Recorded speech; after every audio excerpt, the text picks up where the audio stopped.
पास लेके गवा गवा के सम्मान लोग करता कि राउर कृपा हो कहता भक्त का कहे मतलब क्या बात है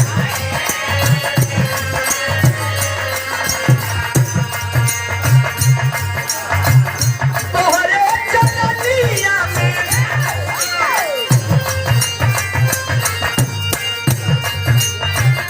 तोहरे चरनिया में लागल लगन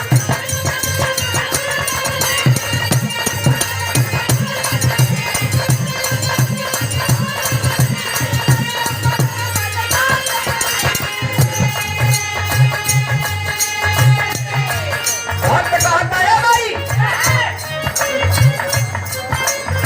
देखले ना होई सुने के मिलेला जेकरे सर पर हाथ पड़ गए जेके राउर शरण का धूल मिल गई हो भाई जिंदगी संवर गई पहली लाइन में भक्त कहता का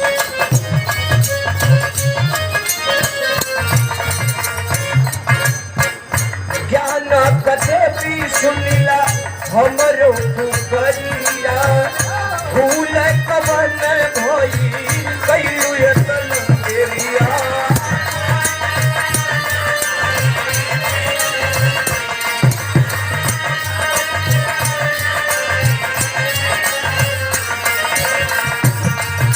भक्त कहता है भाई हमारा पास रुपया पैसा नहीं बा न तो धूप दसान अगरबत्ती हो गई एकरे सिवा हमारे पास कोनो हथियार नहीं कहता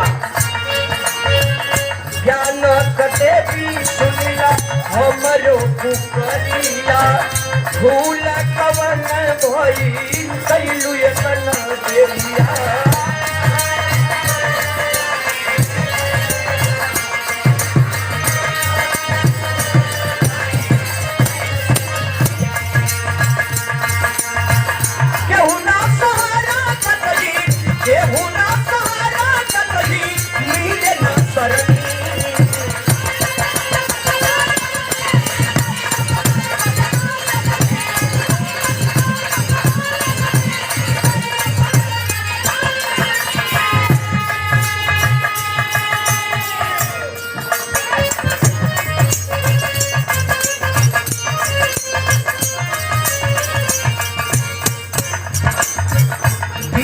सभा में हमरो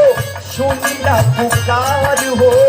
साथ नायवाज मारी भई लतार हो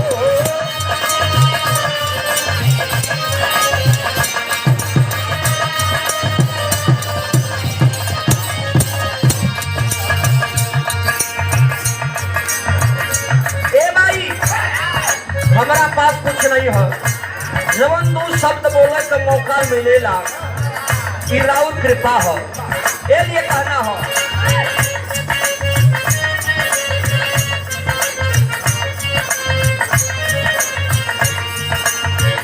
बीच सभा में हमरो सुनिला पुकार हो साथ नायवाज माई भई लतार हो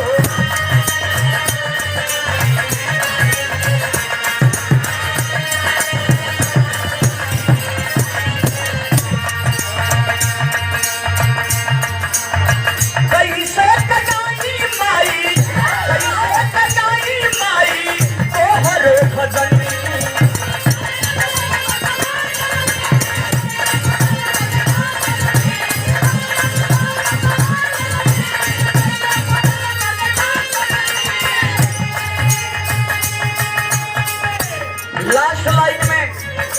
गुरु घराने का परिचय बतावा ताकि ए माई रौरे के भज के हमारे खड़ा सर्वश्रेष्ठ कवि लक्ष्मण गुरु जीव शिवधारी गुरु सब लोग पहुंच के आज दुनिया में ना हुआ लेकिन रौरे कृपा बाकी आज तक कृति गवा ले कहता भक्त का कहे